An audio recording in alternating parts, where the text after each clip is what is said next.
welcome to Money Matters. My name's Dave DeWitt with DeWitt Capital Management, and my co-host today is Jim Bultler of Videre Wealth Management. Hi, David. How you been? Good. How are you? I'm good. I'm good. You know, one of the topics we haven't really talked about much lately is taxes and the IRS and how some of the workings of the IRS have been going on over the last few years. And I was wondering if you had any thoughts about the IRS and how it works. Well, interesting conversation. Although we don't want to time ourselves with the taping of this show, taxes, of course, should always be on people's minds, as it is on our clients' minds throughout the year. So we don't prepare or do any tax calculation, prepare tax returns, that is. So, you know, from a practice standpoint, David, we do tax planning pretty much all year long. Sure. And we're always sensitive to the tax bracket that the client is in and you know, what we can do to really minimize taxes with regards to investment strategies, both in taxable accounts and tax deferred accounts. Yes. So that if we're doing our job properly, then we can minimize the presence of the IRS because we know they're lurking in the background anyway. They lurk. They're lurking. Now, there's some changes that's been happening at the IRS. What are some of the changes? Well, interesting that you asked that, because I read something recently that talked about some of the challenges that the IRS has. Notwithstanding the political issues that have arisen over the past couple years, you know, the IRS has gone through some pretty significant cutbacks. In fact, since 2010, they've gone through roughly an 18% budget cut, which means there's fewer dollars available for agents to be out in the field doing their work. In fact, there's been something on the order of a 14% layoff in the IRS since 2010. So, you know, that puts them under the gun a little bit. Well, doesn't that mean there's a less chance of an audit? There could be. With less people around? But here's something that's interesting, and I'm not sure of what the correlation is between this, but again, since 2010, so it's roughly a 4 to 5 year study, that there has been an increase of 700% in identity theft as it relates to taxes. Think about that. How much percent gain? 700% in increase of 5 years in identity theft. In identity theft. So if there's been cutbacks in the IRS, you have to ask the question, is that contributing to their ability to police, you know, the people's electronic integrity? I just wonder, how would the IRS be helping to stop identity theft? I can't answer that because I'm really not an IT person. Yeah. But I mean, if somebody wanted to identify me and pay my taxes for me, that'd be one thing. But a 700% increase in identity theft, that's not fun. No, it's not. And here's something else. So 2014, the IRS is expected to lose due to fraud $6.5 billion due to tax fraud. That's $6.5 billion. $6.5 billion. Estimated that by 2016, that number could grow to $21 billion. Now, again, this is just one estimate based upon one think tank's analysis of the exposure that we're faced with. And, you know, you have to ask the question, what does that mean to the rest of us? The IRS is there, hopefully, to do a good job. That is open for debate, but we have to have, you know, some kind of policing agency to collect taxes and disseminate the revenue. And if there's a cutback in their payroll, fewer agents in the field, and we have this exposure to identity theft, fraud that's leading to enormous losses, you know, that doesn't really make it easy for the government to do their job. Now, who came up with these estimates? I'd be curious as to the name of the entity that. Well, you would have to ask that. The name of the outfit is called Wallet Hub. What? Wallet Hub? That's the name of the outfit. Wallet and, Hub. It came through another source, a very credible source.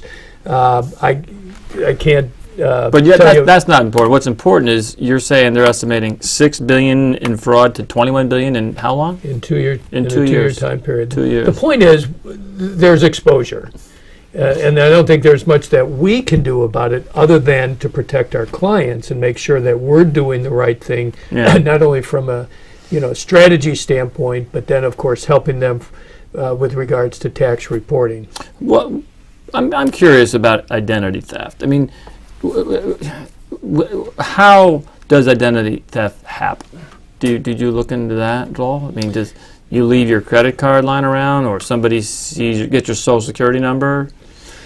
I'm certainly not an expert here, but the more information we give to disinterested third parties, whether it's the Macy's department store or Dick's Sporting Goods, with regards to when we sign up for any kind of credit card or some privileges to purchase things, even information that we give to a bank in order to open an account. That could be a mortgage, it could be a checking account. I'm not saying banks are culpable with regards to letting that information out, but the point is, the more details we give to disinterested third parties, from name, address, social security number, date of birth, basically we're all exposed. I have one thing where there's a subset of identity theft, which is your wireless account identity theft.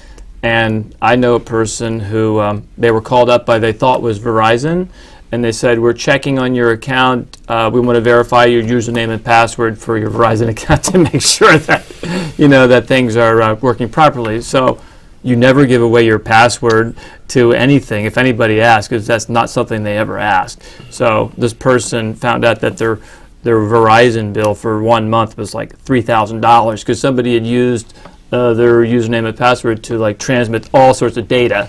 So I guess the best thing I can say is don't ever give away a password, because sometimes those passwords contain lots of information that is proprietary. So I think that'd be one of the key areas to be careful about. Quick comment before we leave this topic, and that has to do with one of the affiliations we have is with a broker-dealer that allows us to transact securities business.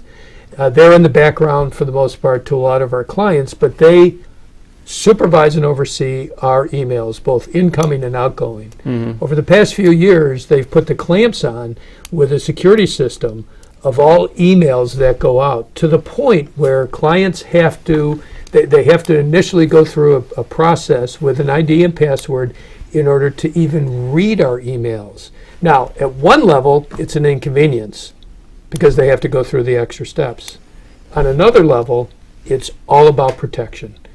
Whether we have sensitive information that's attached to that email, or if it's simply an email with a few comments. Are you talking about emails coming in or emails going out?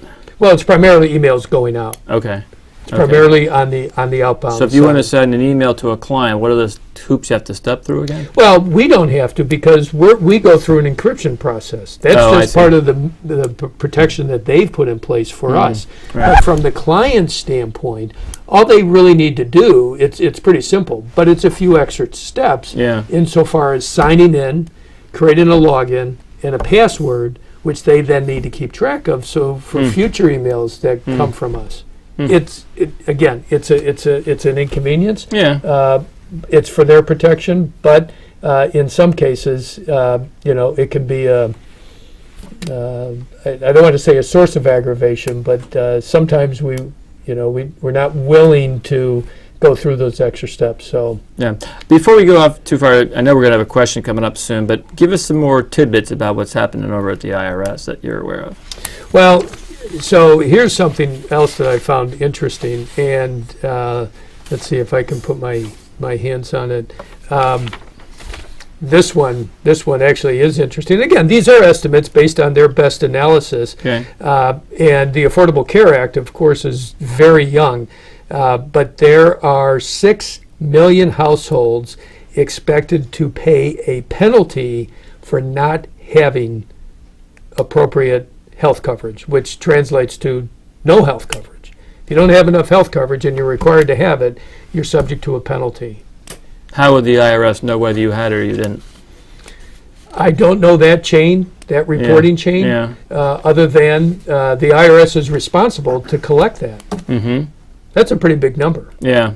So that's just 6 million households. Yeah. You multiply that by a factor of, well, what's the average fine? I don't know what that is offhand. Yeah. Well, we know in the past the IRS moved in some strange directions in terms of maybe doing too many audits on certain nonprofit groups that maybe weren't politically correct at the time. Right. And I guess that is an episode I'm glad is behind us. Right. Yeah, it certainly is behind us. Yeah. And so now they're suffering other consequences, I believe. Yeah. Well, they've lost a lot of people there at the IRS because they're not funded very well. So I guess that translates into more fraud.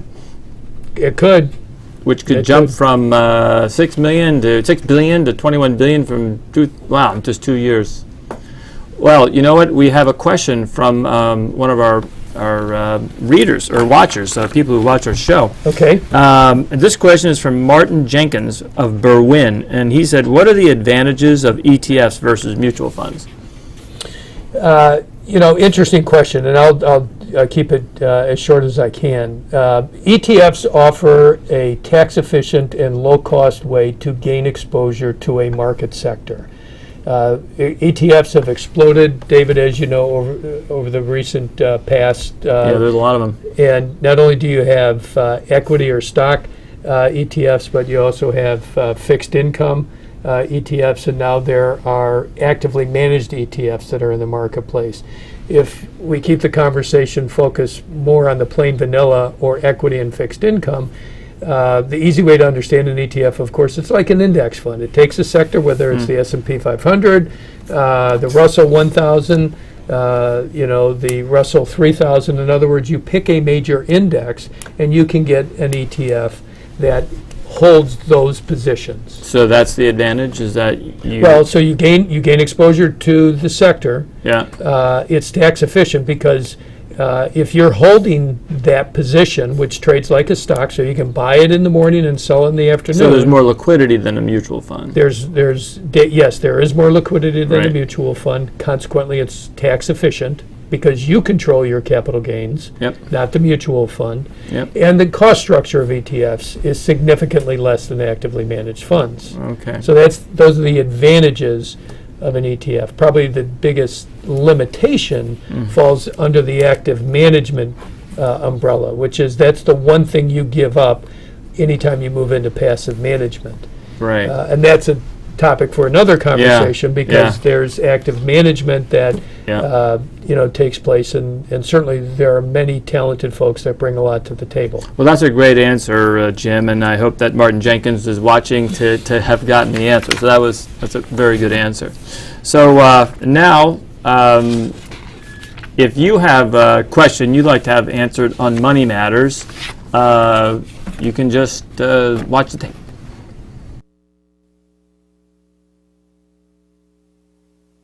You can have your questions answered on Money Matters. Please go to our website, money-matterstv.com. On our homepage, click on the banner on the right that says, Send us your questions. While you're on our website, you can find information about our hosts and guests, as well as show notes and links about this show and past shows. Money Matters is also available as a podcast on iTunes and Stitcher, so you can listen to Money Matters while you're on the go. That website address, again, is money, M-O-N-E-Y, -matters, M-A-T-T-E-R-S, TV.com. Okay, and welcome back. Now we have a special guest with us tonight. It's Fred Consaley, and he is Finance Director of Kathy Davis Studios. Welcome, Fred. Thank you, David. It's a pleasure. Hi, Yes. Fred. Jim, thanks. Yes. Well, I guess to begin with, we'd like to ask you a question about Kathy Davis and greeting card business. How did she get started? Well, Kathy Davis always had a desire to create art. She also had enjoyed mentoring and teaching other people, so her beginning of her career was as a high school art teacher. She did that for a number of years until she retired to start a family and raise her children. After that time, she got back into the art world as a part-time graphic artist, but that really did not satisfy her creative ambitions. So Kathy always had developed greeting cards for friends and family. And through the urging of friends, she was told, you ought to take these cards up to New York to the National Stationery Show, which is an annual event for the industry. Also supplies many of the other artists with their suppliers and their manufacturers. She was overwhelmed to do that because, again, a small little starving artist from Pennsylvania going up to the big city in New York. But she overcame her fears and took her cards up there, and she got a shot. So it was a wonderful find for her to be able to do that. Fred, what is your position with the company? I am the finance director of the company. As we all know, it's a true statement that different people are different. There's a right brain person and a left brain person, and a lot of the people I work with are extremely creative, but when it comes to money and finance, that's not really their bailiwick. So I kind of lend some business acumen to the situation, as well as take care of the daily finances in the company. I can see a whole studio full of artists. They would need somebody like Fred to keep things under control. So, so how did you get her first publishing deal? Well, that came at that show that I mentioned at the National Stationery Show, and that was in 1990. So actually this year we're celebrating our 25th anniversary of the company. She has grown it very, very nicely, and she has become one of the larger independent greeting card artists in the country at this point. Most greeting card artists are employed by either Hallmark or American Greetings, are the two biggest companies in the country, and a lot of the employees are artists there. Kathy is an independent, and she licenses with American Greetings. What does that mean when you say licenses with American Greetings? Well, Kathy develops, and her studio developed artwork for greeting cards. And at this point in time in the relationship, American Greetings would come with basically a request list stating we need 15 Mother's Day cards or birthday cards or whatever it may be in that their needs are. And then they allow us a few weeks to create these things. So in essence, what an independent artist does is they actually create the card and get it ready for production, and then their compensation for that is they get paid a royalty on the card. And generally speaking, royalties for independent artists range between 3 and 10% of the wholesale price. Okay. Now, do other card manufacturers also have people like Kathy Davis who they hire on a licensing basis to create the art? There are some. Generally speaking, Hallmark and American Greetings, the two big boys in the industry, most of their art comes from internal employees. There are other companies like Recycled Paper Greetings in Chicago and Leaning Tree in Colorado. They do a lot of independent work with artists around the country. And Kathy started out actually with Recycled Paper Greetings and then switched over 7 years ago to American Greetings. How's the greeting card business doing? I mean, with all these e-cards out there and social media, has there been a difficult time in the greeting card industry? Well, I think like a lot of industries, there certainly has been some concerns. But the greeting card world still remains a very viable industry. Presently, the sales in the greeting card industry range between $7 and $8 billion annually. So needless to say, this is still a very viable industry. $7 to $8 billion, that's almost how much the IRS loses every year. Over the last decade, there has been some decline, but it has seemed to stabilize lately. A lot of people say greeting cards are one of the 4 C's of an industry being recession-proof. The 4 C's. Now, can you think of what those 4 C's might be? The 4 C's of things that don't go down when the economy goes down. Can you think of one? Consumer spending.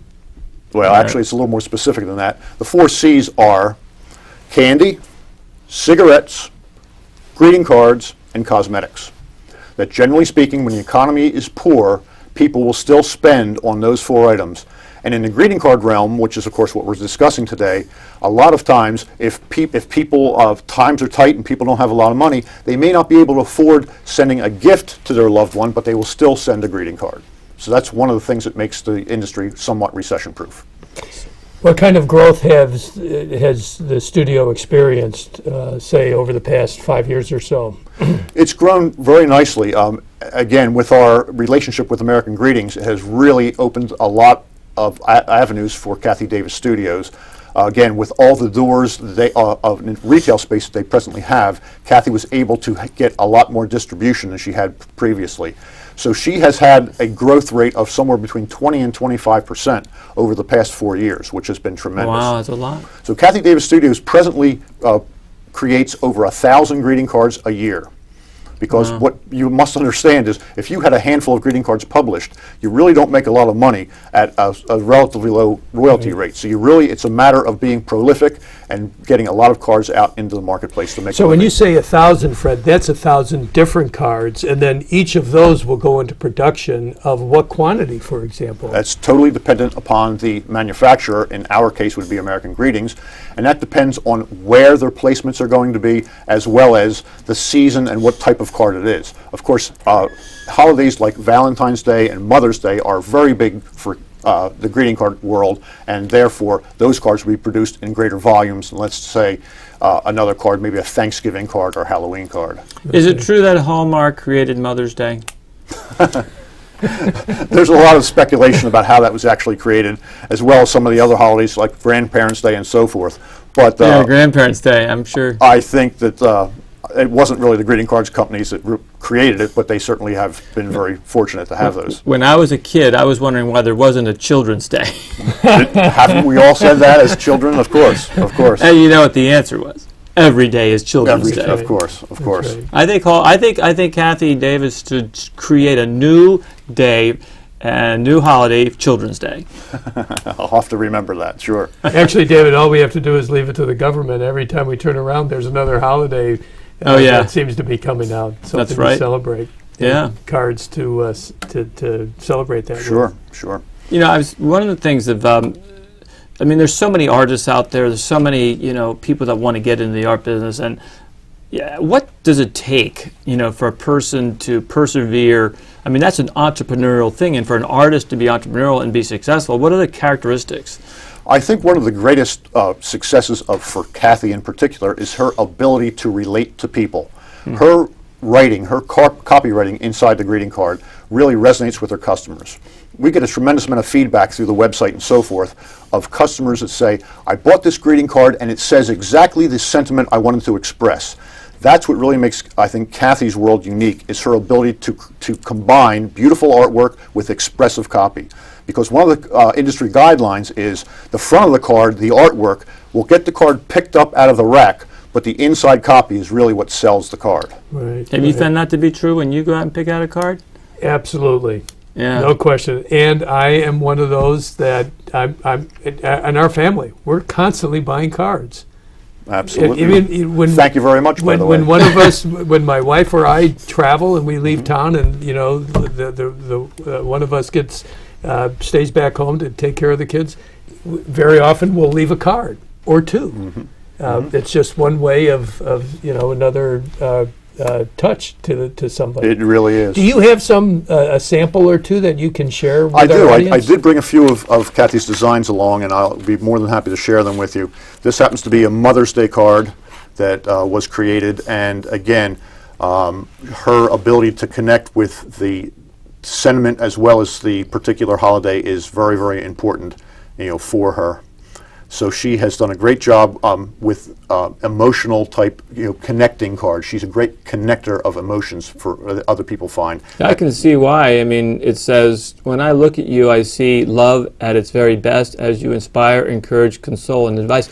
I mean, that's really good. I mean, I couldn't have come up with that. So here's a question, and this probably plays into her artistic ability, is how do you then change that message next year? Again. And still appear fresh. Absolutely. Well, that is key. Innovation is a key component to success. You have to keep abreast with the ever-changing marketplace, because not only do people's tastes change, but the generational tastes change as well. So that is a major factor in her ability to be prolific. And again, it's not just Kathy. Kathy has a company that employs over 30 people now, the majority of them being artists, but there's also a support staff of administrative as well as management folks. Okay. Well, that answers another question I was going to raise, which is how many artists are there? And so there are several, and they probably feed off of each other to some extent. Absolutely. And Kathy's job at this point in time is Kathy is the creator of concepts. Kathy will do what they call, she creates boards of concepts, and that would include the colors for the season, because again, you have to keep your ear to the ground with trends and so forth that it changes virtually every year. So she creates the basic concept for this year's greeting cards for the fall or the spring or what have you. So by doing that, she then gives the artists that work for her a lot of direction as far as where they are to take that particular card, and whether it's a Mother's Day or a graduation, whatever it may be, it's going to follow along in these particular concepts that she creates. And do those concepts change based on if it's going to be distributed, Fred, on the East Coast versus the Midwest or the West Coast? It's not so much geographic as it is seasonal. We subscribe at the studio to what they call trend services, and there are companies out there that do nothing but follow trends annually, and that goes from people's desire for either, like I said, colors, or even size of cards changes, and what they and different companies to cards, like little ribbons and so forth. All these things change from year to year, so you have to keep abreast to know what is going to be selling this year, and that's one thing Kathy's been able to do. So how about the cards that sing a tune when you open it up? Those seem to have risen in popularity, but I don't know how popular they are anymore. Well, I hate to call them a fad, because everything has its own place in the marketplace, but to a certain extent they do become fads. There are some you can record yourself, there's some that can actually play music, and there's all different types of things. So that fills a niche for that particular point in time. Again, next year, nobody knows. Right. Nobody knows. Right. It really varies quite a bit. How has the industry changed over the last few years? Well, it's changed quite a bit, and some people have said the industry is hurting. As I said before, it really isn't hurting, it's doing quite well. To paraphrase an old Mark Twain quote, the story of the industry's death is greatly exaggerated. It is far from being extinct by any stretch. As a matter of fact, recently, sales have increased a little bit, and that is what we're finding out is, like, the consumers, of course, I guess the bulk of us we're all baby boomers, and we're approaching the later points of our life. The Gen Xers, which range from about 35 years of age to 48 years of age, that was really the beginning of the decline of greeting cards. Now the Gen Y people, which range from about 15 to 35, the younger group, they're sending more cards than their predecessors, the Gen X generation. Isn't that interesting? That's different. It is very interesting, be expected. And what we're finding out is people need to be able to connect with others. Greeting cards seem to fill that ability to do that. E-cards exist, and e-cards also fill a niche. But what we're finding out now is, even though e-cards probably won't go away, they'll be there for a long time, the bottom line is an e-card will sit in your inbox for virtually forever, where you get a tangible card that you can hold in your hand. People seem to believe that's a little bit more meaningful, a little more personal than just an e-card. That's great. Well, listen, we have run out of time. So, Fred, thanks so much for coming on the show and helping us understand the greeting card business and Kathy Davis Design Studios. It's a look into the industry that we would never normally see. Well, thank you very much, Dave and Jim. I appreciate it. So that's it for this episode of Money Matters, and stay tuned next week. Our special guest will be Tom Dunkel of U.S. Mortgage Resolution, and he will discuss mortgages and buying and selling houses, and you got to be sure you tune in to Money Matters next week. Thanks for watching.